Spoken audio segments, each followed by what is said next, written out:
धनबाद जिले में हो रहे अवैध खनन और अवैध खनन के दौरान जा रही जानों के बाद अब सवाल खड़े होने शुरू हो गए हैं। जनप्रतिनिधि भी अब मुखर होकर प्रशासन और स्थानीय प्रबंधन को जिम्मेवार ठहरा रहे हैं।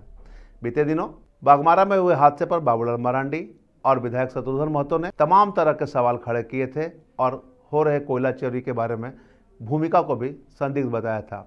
वहीं निरसा क्षेत्र में अवैध तरीके से हो रहे कोयले चोरी पर अब विधायक अरूप चटर्जी भी मुखर होकर सामने आने लगे हैं और इस हादसों के लिए प्रबंधन को जिम्मेवार बता रहे हैं। चूँकि बीते एक माह में निरसा क्षेत्र में अलग अलग ईसीएल के इलाकों में कोयला चोरी की घटनाएं सामने आई थी और इस दौरान दो से तीन लोगों के मौत की भी बातें सामने आई थी, जिसके बाद अब मुखर होकर जनप्रतिनिधि सवाल खड़े करने लगे हैं। नमस्कार, मैं धीरेंद्र और आप देख रहे हैं मिरर मीडिया। बीते दिनों निरसा सहित अन्य क्षेत्रों में हुए खनन हादसे और लगातार हो रही अवैध खनन को लेकर विधायक अरूप चटर्जी ने कई तरह के सवाल खड़े किए हैं और इस पर रोक लगाने की मांग की है।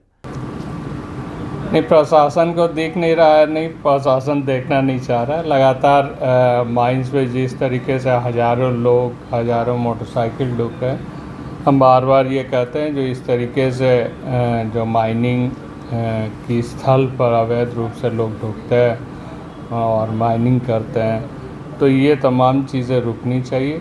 इसके लिए जिला पुलिस है, सीआईएसएफ है, मैनेजमेंट है, ईसीएल या बीसीसीएल के मैनेजमेंट है। इसके लिए अलग से टीम गठित की गई है सीओ के नेतृत्व में प्रत्येक प्रखंड में, लेकिन कहीं भी इसका अगेंस्ट कोई एक्शन नहीं लिया जाता है। कल की घटना दुर्भाग्यपूर्ण है और उसके बाद लाश लेके बैठना और उसके बाद फिर मुआवजा की मांग करना, ये तमाम चीज़ें जो है सब समझते हैं कि दुर्भाग्यपूर्ण स्थिति है।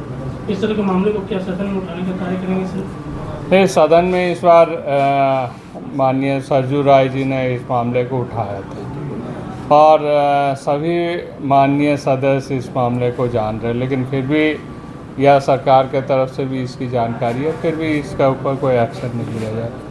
हम समझते हैं कि जिला प्रशासन को इन तमाम चीज़ों को, जिस तरीके से मौत हो रही, कुछ दिन आगे बाघमारा में भी कुछ लोग डेथ कर गए, कुछ झरिया अंचल में डेथ किए, निरसा में डेथ किए, लगातार जो मरने की जो नंबर्स बढ़ते जा रहे हैं, हमको लगता है जिला प्रशासन को इस पर एक बार एक्शन लेना चाहिए। कुल मिलाकर विधायक ने स्पष्ट कहा कि जिस तरह से मोटरसाइकिल और साइकिल से लोग जाकर कोयले की लूट कर रहे हैं, ऐसे में प्रबंधन को सजग होने की ज़रूरत है। सीआईएसएफ भी वहाँ पर है, उसको निगरानी रखने की ज़रूरत है। साथ ही स्थानीय प्रशासन पर भी उन्होंने सवाल खड़े किए हैं और यह मांग की है कि इस समुचित मामले में जांच कर कार्रवाई करने की ज़रूरत है, ताकि अवैध खनन के साथ साथ हो रहे मौत पर भी अंकुश लग सके।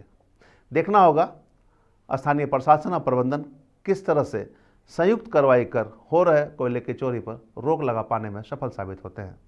हम तमाम इससे जुड़ी खबरों से आपको अपडेट करवाते रहेंगे। बने रहें मिरर मीडिया के साथ।